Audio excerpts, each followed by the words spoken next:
ponte la 10.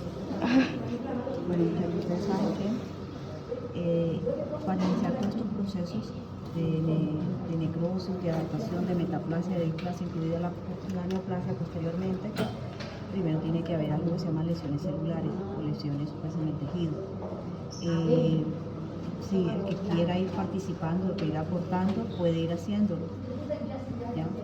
Empezamos primero con la diferencia que hay entre hipertrofia e hiperplasia. ¿Qué recuerdan de hipertrofia e hiperplasia? Recuerden que ambas van a aumentar el tamaño del órgano. La diferencia va a ser en que la hiperplasia va a aumentar el número de células y la hipertrofia el tamaño de la célula. Que en la hipertrofia no va a haber mitosis activa y en la hiperplasia sí. Recuerden que como se va a ir multiplicando las células para crecer el órgano, debe haber mitosis obligatoriamente sí o sí. Es un proceso adaptativo. Recuerde que una persona cuando va al gimnasio y hace ejercicio, el músculo se hipertrofia, el corazón se puede hipertrofiar, hay órganos que solo se hipertrofian, hay órganos que se hiperplasian, hay órganos que pueden hacer las dos cosas.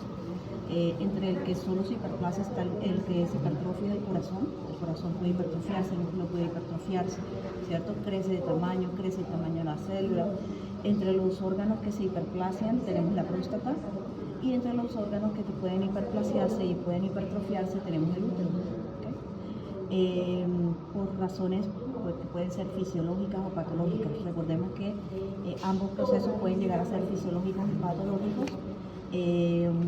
Pregunto, así, tranquilos que esto no es nada así como que para escorchar a nadie, pero un proceso fisiológico hipertrófico. Fisiológico. El embarazo, ¿qué es?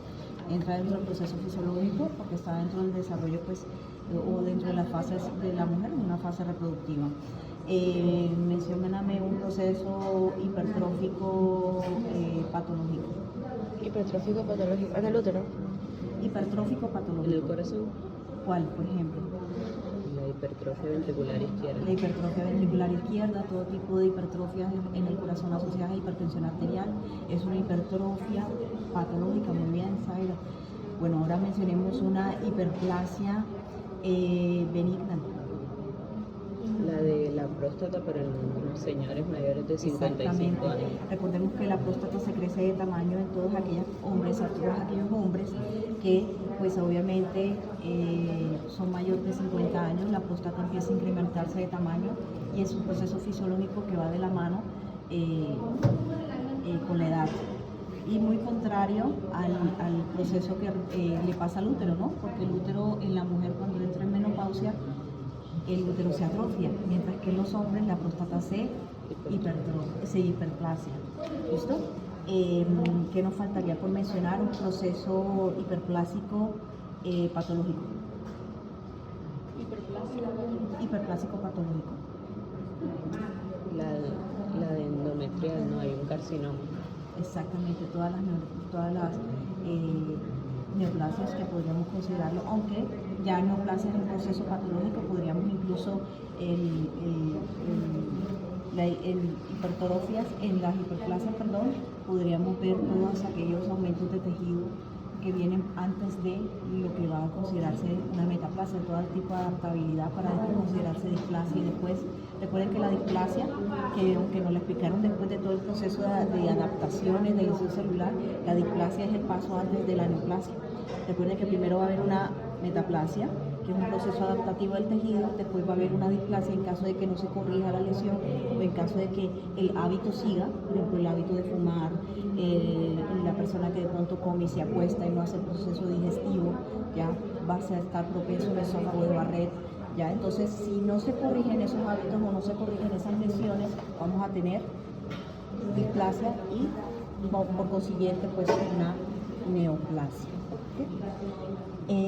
Bueno, hablemos ahora, ya les hablé de la hipertrofia, de la hiperplasia, hablemos ahora de la atrofia. ¿Qué conocen por atrofia? Atrofia es todo lo contrario, es disminución en tamaño y número de células. Es todo lo contrario a lo que es la hipertrofia. Bueno, entonces entendamos, vamos a ir cogiendo estructuras para ir asociándonos. Esto es un proceso fisiológico o patológico.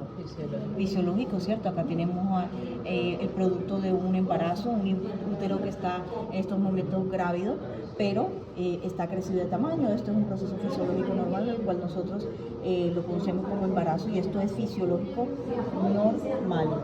¿Listo? Vámonos con este. Este sería el ejemplo de atrofia. Aquí tenemos un útero atrófico que podríamos considerarlo patológico o fisiológico. Fisiológico si es de una señora mayor y patológico si es de una joven. Ok, exactamente. El libro la considera patológica, sin embargo el profesor Colonna dice que como tenemos un proceso de crecimiento, adultez y envejecimiento, debería considerarse la atrofia uterina dentro de lo fisiológico. Para mí también es un proceso fisiológico, sin embargo el libro de Robbins lo menciona como un proceso patológico. Si este fuera el útero de una niña de 9 años, ¿esto es patológico o fisiológico? Fisiológico. Fisiológico, muy Porque no bien. se ha Recuerden que es desarrollado. una niña. Si este fuera el útero de una niña, esto fuera normal. ¿Ok? Si esto es de una señora de 40, 50 años que ya ha tenido 2, 3 hijos y de pronto ves esto, esto es patológico, pero va a depender si es fisiológico o patológico. Hay que reconocer el caso clínico o la descripción del caso, porque si te ponen aquí en la cama, en esta cama, una pregunta que dice esto es fisiológico o patológico, tú tendrías que explicar, puede ser fisiológico por esto, puede ser patológico por esto. Pero si te ponen un contexto y te dice niña de 8 años que presenta el útero de esta manera, esto es fisiológico o patológico, tú dices no, esto es fisiológico. Es normal encontrar un útero en una niña de este tamaño, ¿vale? Ok, dale. Entonces ya tenemos este ya salimos de él. Bueno, acá hay un proceso. Esto es un corazón, un corte transversal. Como podemos darnos cuenta, ¿cuál creerías tú que es el ventrículo derecho o el ventrículo izquierdo? Derecho, izquierdo. Este es derecho y este es izquierdo, muy bien. ¿Por qué tú dices que esto es derecho, esto es izquierdo? ¿Qué te hace pensar en ello? Por el grosor, muy bien. Te pregunto, la pared ventricular, derecha o izquierda, ¿cuál es más gruesa? La izquierda, muy bien. ¿Y por qué necesitarías que la pared izquierda fuera más gruesa? El lado izquierdo es el que bombea la sangre al cuerpo. Al sistema, muy bien, a lo que conocemos como circulación sistémica o circulación abierta. ¿Listo? Sobre todo la conocemos más como sistémica.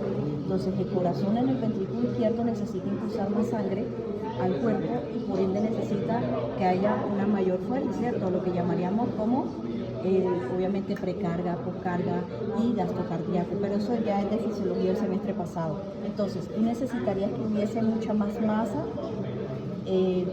miocárdica. Recuerden que el corazón tiene 3 capas, epi, mio, endocardio. Tendría que haber mucha más masa miocárdica para hacer ese empuje, ¿vale? Entonces acá tenemos un corte en donde estamos viendo un corazón que podrían ponerlo en un ejemplo de hipertrofia, muy bien, porque el corazón solo se hipertrofia, el corazón no se hiperplasia. ¿Okay? Ahora no quiere decir que que no se puedan desarrollar neoplasias a nivel del corazón, porque se pueden desarrollar. Recordemos que se llama como rhabdomioma. Recuerden, porque el de músculo liso se llama leiomioma. Va a decir la diferencia entre la formación neoplásica de un músculo esquelético y de un músculo liso. ¿Listo? Bien, acá tenemos otro corazón, otra porción del corazón, supongo que es una porción más inferior, un corte transversal. Acá podemos seguir viendo el ventrículo izquierdo, ventrículo derecho, misma situación. Si te lo colocan y te dicen, señor Juan Pérez, de 40 años de edad, que toda su vida ha fumado y ha tenido un desorden con los alimentos, fue declarado hipertenso, y te ponen este pedazo de corazón, ¿tú creerías que este señor, este corazón es que tiene hipertrofia o que tiene hiperplasia? Hipertrofia. Recordemos que la hipertensión arterial siempre va a generar un aumento en la masa muscular, sobre todo en el ventrículo izquierdo. Entonces, si te dicen que son cuñas que de pronto te puedan tirar, pacientes de tantos años de edad que fueron diagnosticados con hipertrofia, que con hipertensión arterial, te ponen esto y tú dices, tiene hipertensión arterial, posiblemente tiene un crecimiento cardíaco, este paciente puede tener una hipertrofia cardíaca. Hoy, hasta donde tengo entendido, los músculos no tienen la capacidad de hacer hiperplasia, solo hipertrofia. Exactamente, por eso es que te digo que el músculo se hipertrofia.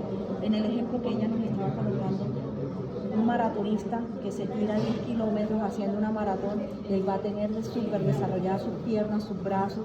Una persona que de pronto hace cardio va a tener aumentado, pero eso es un tipo de hipertrofia de alguna manera fisiológica, porque obviamente el cuerpo se está adaptando al cambio. ¿Cuál es? El ejercicio, al rendimiento, ¿okay? Ya caso distinto si te presentan un caso de un señor de 60 años, fumador, tomador, que no se cuidó, no se alimentó bien y que fue diagnosticado recientemente con hipertensión arterial y le están dando los sartanos. Ese paciente tiene una hipertrofia ventricular izquierda. Ese paciente muy seguramente tiene una hipertrofia en el corazón, tiene aumentada la masa muscular del corazón, el miocardio del corazón. ¿Listo? Bien, entonces ya hablamos de las hipertrofias, hiperplasias, atrofias, pasemos a los procesos metaplásicos. Bien, los procesos metaplásicos, recordemos, siempre son patológicos, muy bien. No podemos decir, es que hay una metaplasia fisiológica. No.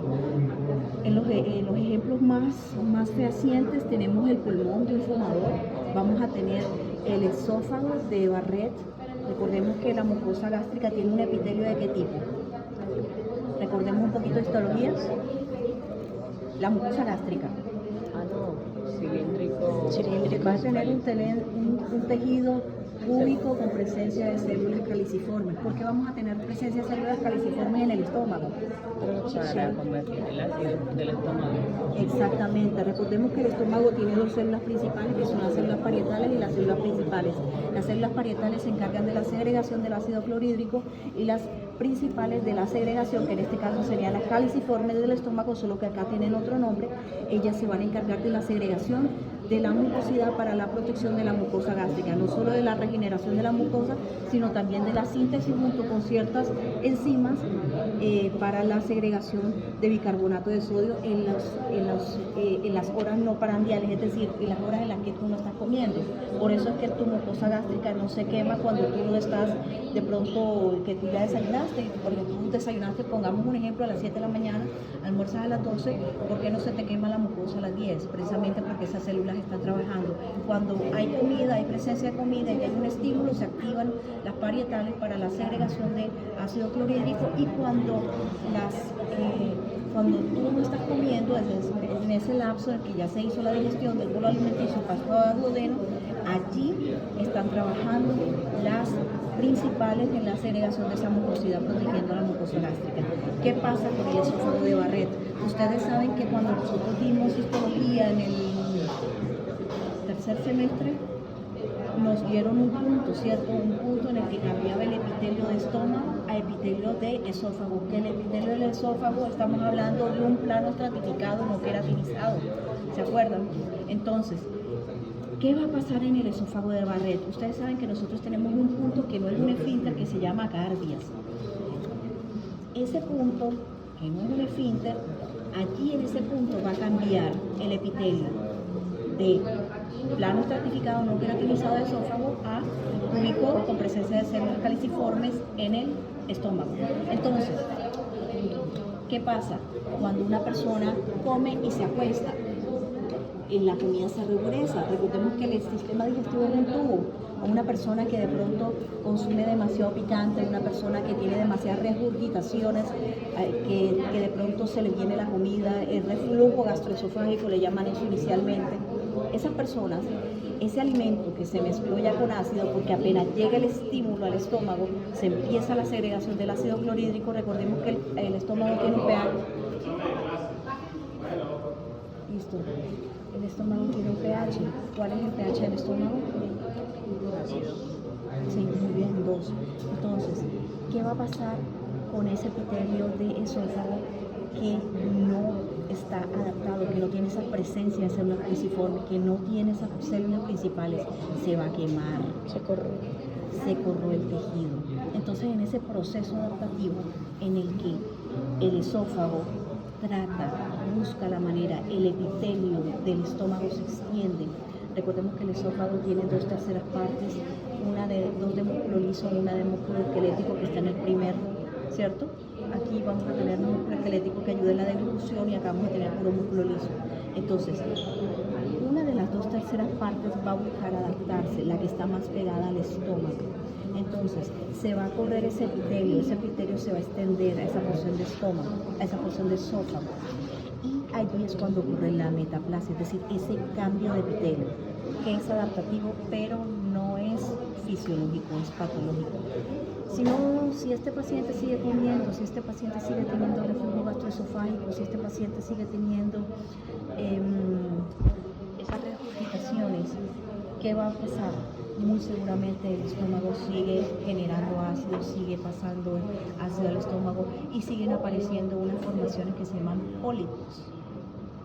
Esos pólipos que no son más que se quema el tejido, trata de reparar, se quema el tejido, trata de reparar y hace parecer tú que eso parecen como verrugas que salen, pero son un poco más redondeadas. En ese proceso de deformación del epitelio es cuando surge la displasia. La displasia es el paso previo o la lesión pre-maligna. Entonces, ya teniendo la displasia, ya ahí tú pasarías a neoplasia, pero todavía no toquemos el tema de neoplasia para poder terminar con todo esto. Entonces, la metaplasia siempre va a ser de carácter patológico y buscando siempre el tejido adaptarse para poder sobrevivir a la lesión, para poder sobrellevar la lesión hasta que, la lesión se corrija. En este caso estaríamos hablando de una lesión reversible. En caso de que no se corrija, ya pasaríamos a lesiones irreversibles. ¿Okay? Entonces, ya hablamos de la atrofia, ya hablamos de la hipertrofia, de la hiperplasia, de la metaplasia. Hablemos de qué viene ahora. Imaginemos que todas estas lesiones son reversibles, ¿cierto? Hablamos de todas estas lesiones reversibles. ¿Cuáles se entrarían en irreversibles? Necrosis. ¿Cómo? Necrosis. Exactamente. Hay dos tipos de forma de muerte celular cuando el tejido ya, como quien dice, ya no hay arreglo. ¿Cuáles son esas dos formas de muerte? Necrosis y apoptosis. Exactamente, muy bien, Lagares. Apoptosis y necrosis. ¿Cuál es la diferencia entre la una y la otra? La apoptosis programada y la necrosis, además de que es solamente patológica, pues puede ocurrir debido a, no sé, por ejemplo, una isquemia. Ok, vamos a tener varios tipos de necrosis y apoptosis en la programación de muerte celular. Así como a los 120 días el glóbulo rojo muere, ¿cierto? Porque ya cumplió su función, o porque tenemos una célula que ya no está ejecutando bien su función, o porque ya perdió calidad de vida ese tejido, entonces se va renovando. Hay un tipo de regeneración celular, es decir, hay una muerte programada, se llama apoptosis. La necrosis surge por eventos, ¿cierto? Por eventos que no están dentro del cronograma de la célula, ¿cierto? Entonces vamos a tener varios eventos. ¿Cuáles son esos eventos necróticos o cuáles son esas clasificaciones de necrosis? Lipoactiva, coagulativa, gaseosa, fibrosa. Gangrenosa, y vas a tener una necrosis grasa, ¿cierto? Perfecto. Entonces vamos a tener 5 tipos de necrosis. Aquí entre todo lo que tienen, ¿cuál consideran ustedes que es gangrenosa? Esa, ¿por qué? ¿Qué caracteriza un tejido gangrenoso? ¿Por qué nosotros diferenciamos una necrosis una de otra? ¿Qué característica tiene la gangrena que no tiene, por ejemplo, la lipoactiva? Solo le da extremidades. Sí, eso es. Ok, la gangrena da inicial, puede dar más allá, pero de igual forma tú puedes tener una gangrena en extremidad muy bien, perfecto. ¿Qué más? ¿Qué caracteriza una gangrena que no caracterizaría una lipoacción? Recordemos que la lipoacción hay presencia de neutrófilos, ¿cierto? Los neutrófilos son los encargados de hacer un proceso de depuración, si hay infección, si hay esto, lo otro, y produce algo que se llama pus, ¿cierto? Que a la profe no le gusta que le digan pus ni materia, no le gusta que le digan materia, pero no es más que esa mezcla del proceso infeccioso que quizás se está desarrollando junto con el intento del sistema inmunitario de recuperar ese tejido. Entonces, en las fases lipoactivas o en la necrosis lipoactiva vamos a tener deformidad de tejido. ¿Por qué? Porque el tejido se ablanda, se vuelve Para que tú me entiendas, es como si tú metieras un pedazo de carne a la licuadora y hay un pedazo de tejido que se alcanzó a volver masacote y hay otro que no. Entonces tú vas a tener por eso se llama licuado, facción, porque vas a tener facciones sólidas y vas a tener facciones líquidas. ¿Cuál es la facción líquida? Por ser líquida el pus, la materia, ¿cierto? Entonces vas a tener una necrosis que tiene un alto grado de descomposición. ¿Por qué? Porque hay un medio líquido allí, hay un medio fétido, va a haber un medio, ¿cierto? Que va a facilitar el proceso de descomposición. Esa es la licuefactiva. Que acá no hay de eso. No, afortunadamente no, porque estas piezas son muy viejas y si lo hago, alguna vez lo hubo, ya debe estar muy resecado. Bien, continuemos con gangrenosa. ¿Qué caracteriza a la gangrena? Entre sus apuntes que tiene. ¿Qué cosa?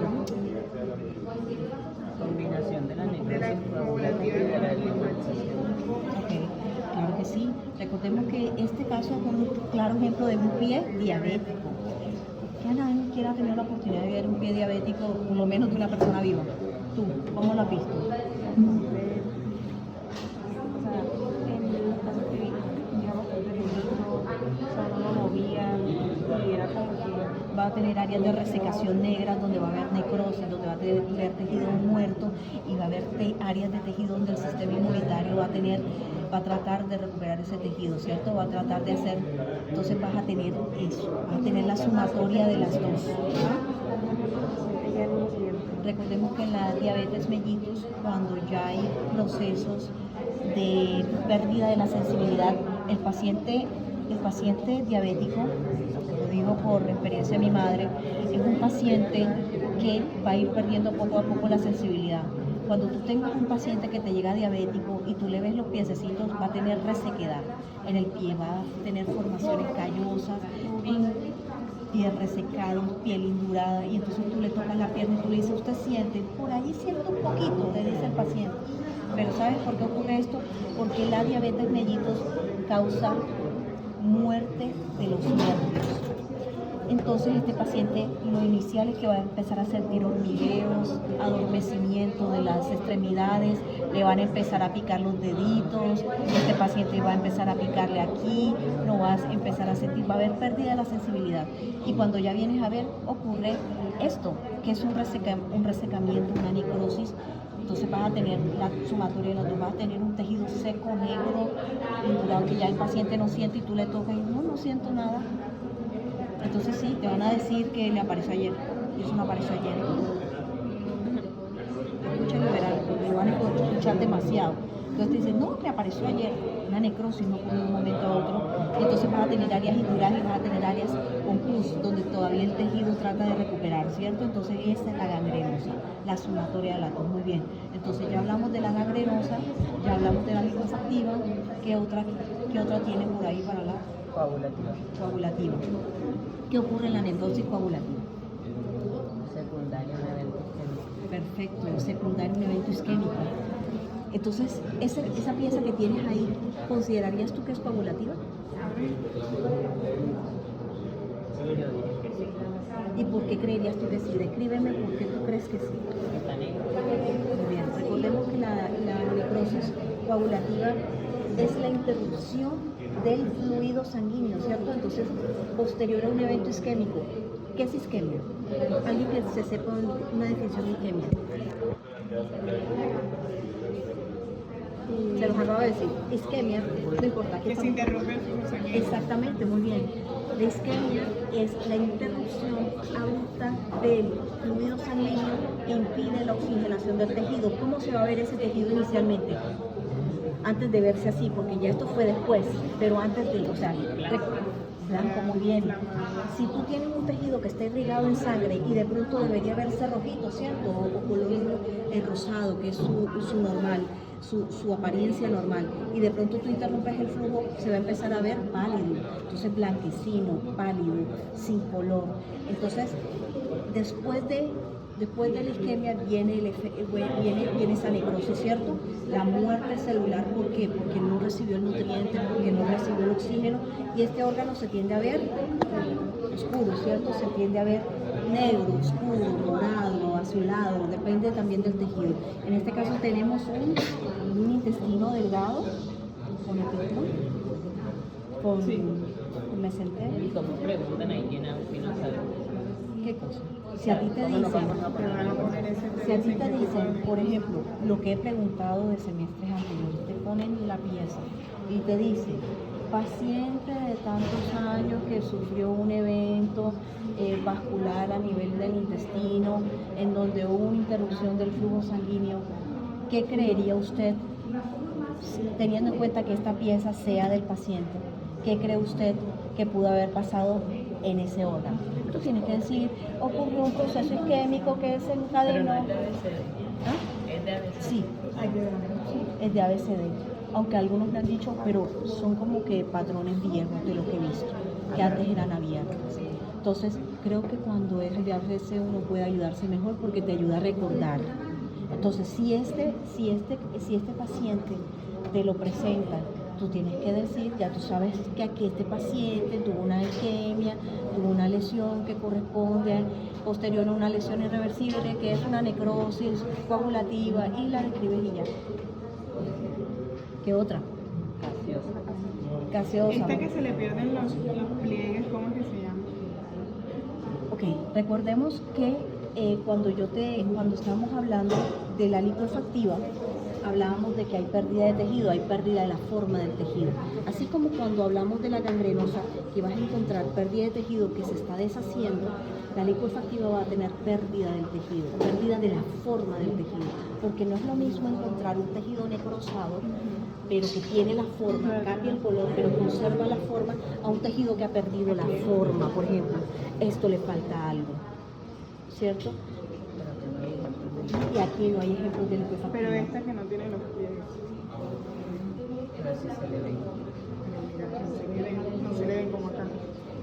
Puede ser también que se la han perdido por otras cosas. Pero para mí esta también es una coagulativa. Mírale el cambio de color y todo eso.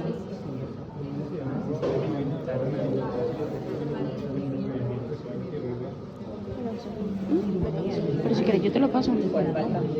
Más bien. Ah, la grasa. Tampoco.